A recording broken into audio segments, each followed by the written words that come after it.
नमस्कार दोस्तों। Donald Trump के द्वारा डिमांड किया गया है 10 ट्रिलियन डॉलर। आपने अक्सर देखा होगा, कई सारे लोगों की मांग है कि जिस प्रकार से मृत्यु हुई है पूरे विश्व के अंदर और इकोनॉमिक डिवास्टेशन हुआ है, इसको देखते हुए चाइना को कुछ कंपनसेशन देना चाहिए, कुछ पेमेंट देना चाहिए। डोनाल्ड ट्रंप का यहां पर बयान आया है कि ये जो वुहान वायरस है ये डेफिनेटली लैब के माध्यम से निकला है और इसी की वजह से 10 ट्रिलियन डॉलर की उन्होंने मांग की है। तो इसके बारे में हम जानेंगे कि एग्जैक्टली उन्होंने क्यों ऐसा कहा है। लेकिन इसके साथ साथ आज मैं आपको बहुत इंपॉर्टेंट चीज बताने वाला हूं और वो है वुहान लैब के बारे में।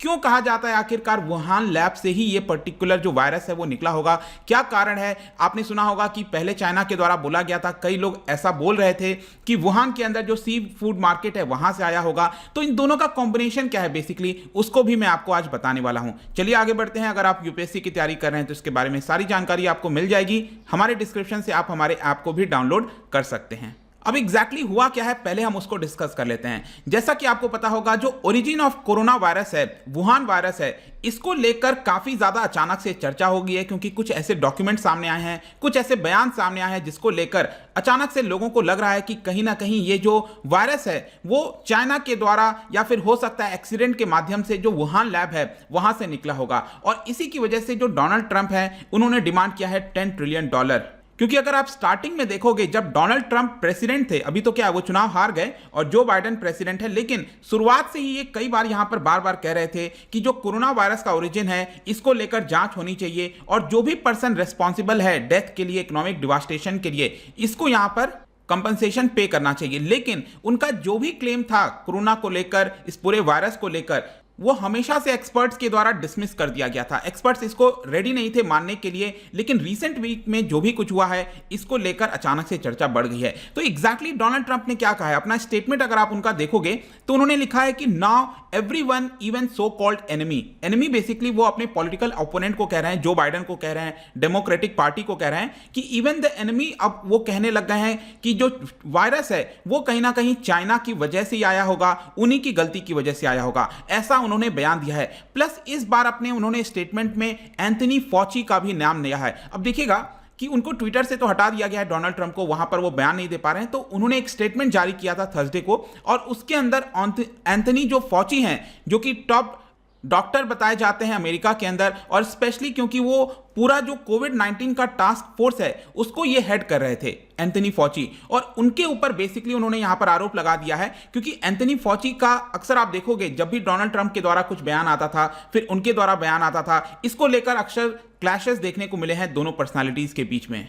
और जब भी डोनाल्ड ट्रंप कहते थे कि यह वायरस चाइना के द्वारा लीक किया गया है, इसको लेकर एंथनी फॉची ने रिजेक्ट कर दिया था स्टार्टिंग से। लेकिन अब यहां पर कुछ ऐसे पेपर सामने आए हैं जिसको लेकर डोनाल्ड ट्रंप ने अपने ये जो स्टेटमेंट जारी किया था थर्सडे को, उसके अंदर यह बोला है कि डॉक्टर फॉची और चाइना के बीच में जो भी ईमेल हुआ है, जो भी बातचीत हुई है, इसको लेकर एंथनी फॉची के ऊपर भी शक जाता है, ऐसा डोनाल्ड ट्रंप कह रहे हैं। बेसिकली क्या हुआ था, यूएस गवर्नमेंट के द्वारा कुछ ईमेल्स जारी कर दिए गए, जो बातचीत हुई थी फॉची और बाकी लोगों के बीच में। इस ईमेल के अंदर यहां पर जो रिपब्लिकन पार्टी है, जो डोनाल्ड ट्रंप की पार्टी है, वो आरोप लगा रही है फॉची के ऊपर कि डेफिनेटली कुछ अनयूजुअल जो फेदर्स हैं उसके बारे में बोला गया था फॉची को। स्टार्टिंग में ही जब कोरोना वायरस आया था तो स्टार्टिंग में ही उनको बोल दिया गया था कुछ यहां पर आशंका है, कुछ प्रॉब्लम है, लेकिन फॉची ने इसको लेकर सीरियस नहीं हुए। वो यहां पर तुरंत इस चीज को रिजेक्ट कर दिया था और उनका कहना था कि नहीं, ये वुहान इंस्टीट्यूट से नहीं आया होगा।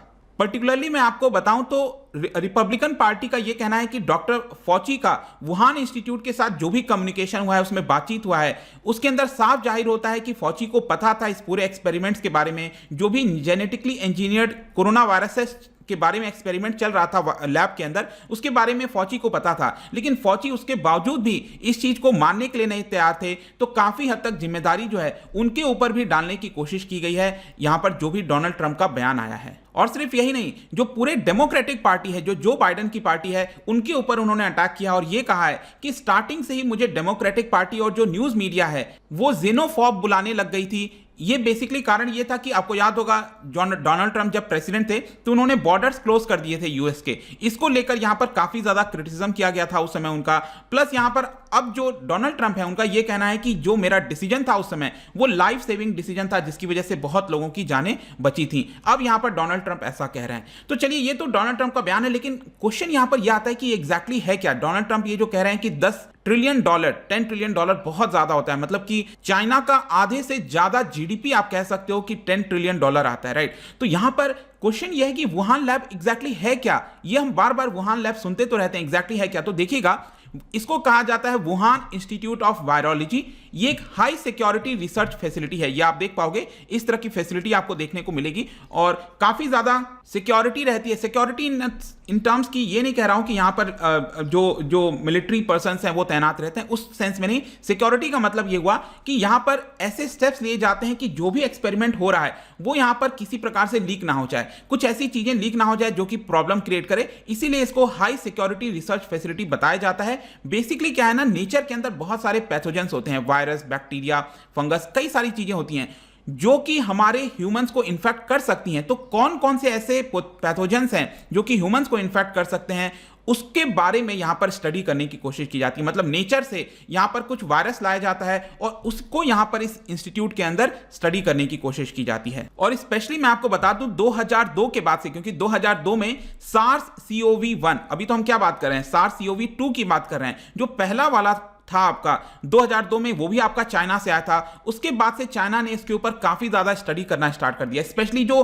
बैट से निकले हुए वायरसेस होते हैं ना, उनके बारे में स्टडी करना यहां पर इस इंस्टीट्यूट ने स्टार्ट कर दिया था। और इसके लिए ये लोग क्या करते हैं कि वाइल्ड लाइफ से जो जेनेटिक मटेरियल है उसको कलेक्ट करते हैं और उसके बारे में एक्सपेरिमेंट किया जाता है इस पूरे वुहान लैब के अंदर। तो बेसिकली आप क्या कह सकते हो कि जो लाइव वायरसेस होते हैं एनिमल्स के, उसको लेकर एक्सपेरिमेंट किया जाता है और चेक किया जाता है कि वो कितना ज्यादा ह्यूमंस को इन्फेक्ट कर सकता है। ये सारी चीजें बोली गई हैं चाइना के द्वारा। और यहां पर यह कोशिश की जाती है कि जिस भी वायरस के बारे में स्टडी हो रहा है वो गलती से, एक्सीडेंट से यहां पर लीक ना, वो एस्केप ना हो जाए इस पूरे इंस्टीट्यूट से। अगर सपोज यहां पर कहीं पर एक्सपेरिमेंट हो रहा है तो बहुत सारे यहां पर प्रिकॉशंस लेने पड़ते हैं। स्पेशली बताया जाता है कि सेफ्टी प्रोटोकॉल्स बहुत ज्यादा रिग्रेस है जिसको फॉलो करना चाहिए। लेकिन अब आप खुद सोच के देखो, कितना भी हम स्ट्रिक्टेस्ट मेजर्स ले लें यहां पर, कितना भी हम पॉसिबिलिटी कर लें कि जो भी वायरस के बारे में स्टडी हो रहा है वो यहां पर लीक ना हो, फिर भी यहां पर कुछ चांसेस तो ऐसे रहते हैं जिसकी वजह से ये लीक हो सकता है।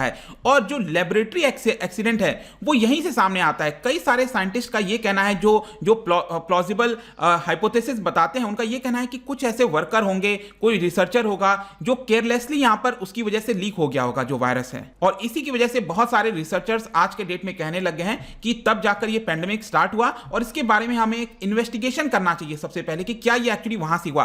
क्योंकि आपको याद होगा वुहान के अंदर अभी तक क्या बताया जाता है, ज्यादातर यही बोला जाता है कि वुहान के अंदर ये सी फूड मार्केट है, ह्यूनान सी फूड मार्केट।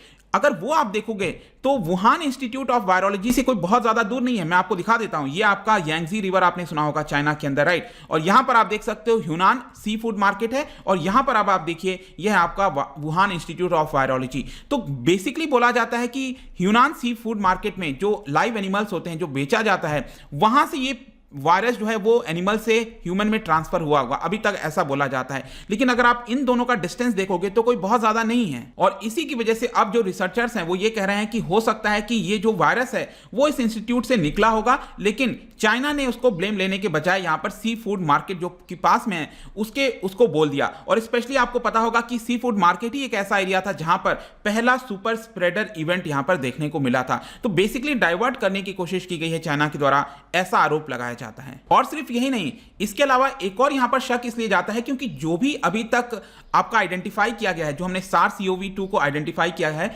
उसका अभी तक 100% श्योरिटी नहीं हो पाई है कि वो वाइल्ड लाइफ में किसको इन्फेक्ट किया था। मतलब वो वायरल लीनिएज होना चाहिए, राइट, उसको मिलना चाहिए कि हमें इसके बारे में ये वायरस इस एनिमल को इन्फेक्ट किया गया होगा, लेकिन अभी तक हमें उसके बारे में पता नहीं चला है। Plus Chinese government fully cooperate नहीं कर रही है, इन्वेस्टिगेट नहीं करने दे रही है, इसकी वजह से भी काफी ज्यादा शक जाता है। जब ये पूरा पैंडेमिक स्टार्ट हुआ था तब वुहान लैब के जो साइंटिस्ट हैं उन्होंने यहां पर कहा था कि जो सार्स CoV-2 का है ये कोई भी इन्वेंट्री उनके लैब में मौजूद नहीं है। लेकिन विश्व के 24 रिसर्चर्स ने लेटर लिखा था WHO को कि उसके बावजूद भी आप इन्वेस्टिगेशन करिए। और WHO आपको पता है कि उन्होंने इन्वेस्टिगेशन किया था, लेकिन बहुत समय बाद किया था, 13 महीने के बाद किया था, और उसके बारे में अभी तक कोई पुख्ता जानकारी नहीं साबित हो पाई। इसके अलावा एक और यहां पर शक इसलिए जाता है, मैं आपको एक और एग्जांपल बताता हूं।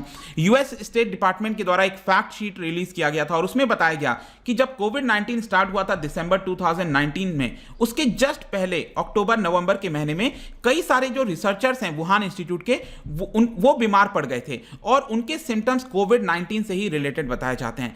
तो अब यहां पर बेसिकली मैं ये कहना चाह रहा हूं कि डोनाल्ड ट्रंप और बहुत सारे जो रिसर्चर्स हैं उनका यही कहना है अब कि हो सकता है कि ये जो लैब है वहां पर कुछ एक्सपेरिमेंट किया जा रहा होगा, वहीं से ये लीक हो गया। मे भी हो सकता है एक्सीडेंट की वजह से हुआ होगा, जो भी हुआ होगा अब पता नहीं, अब दुनिया को इसके बारे में पता चलेगा कि नहीं। बट यहां पर अब डोनाल्ड ट्रंप के द्वारा बोला गया है $10 ट्रिलियन चाइना को देना चाहिए। जाहिर सी बात है चाइना कभी देगा ही नहीं, उतनी तो उनकी आधे से ज्यादा जीडीपी है। लेट्स सी कि आगे क्या होता है। बट जाने से पहले मैं आपके लिए एक इंटरेस्टिंग क्वेश्चन लेकर आया हूं। आपको बताना है कि जो वायरस है, हमने सुना है कि बॉडी के अंदर जब ये जाता है तो ये रेप्लिकेट करने लगता है, तो कौन से स्टेज के बाद ये रेप्लिकेट करने लगता है ये आपको बताना है। Means after which period virus replicates in the body and starts affecting the host. तो यहां पर 4 ऑप्शन है। इसका जो राइट आंसर है आपको पता ही है, मेरे इंस्टाग्राम पर तो आपको मिलेगा ही। अगर आप वहां पर नहीं हो कोई बात नहीं, टेलीग्राम से भी ले सकते हैं इसका राइट आंसर। मैं कई सारे एमसीक्यूज यहां पर डालता रहता हूं, स्टोरीज के फॉर्म में आप जाकर प्ले कर सकते हो। बाकी अगर आपको पीडीएफ चाहिए अलग अलग सोशल मीडियाज पर भी जुड़ सकते हैं। अगर आपको इकोनॉमिक्स पढ़ना है, कोई भी एग्जाम की तैयारी कर रहे हैं, तो आप हमारे ऐप को डाउनलोड करिए। आई होप कि ये वीडियो आपको पसंद आया होगा। मिलता हूं आपसे next time. Till then thank you very much, see you soon.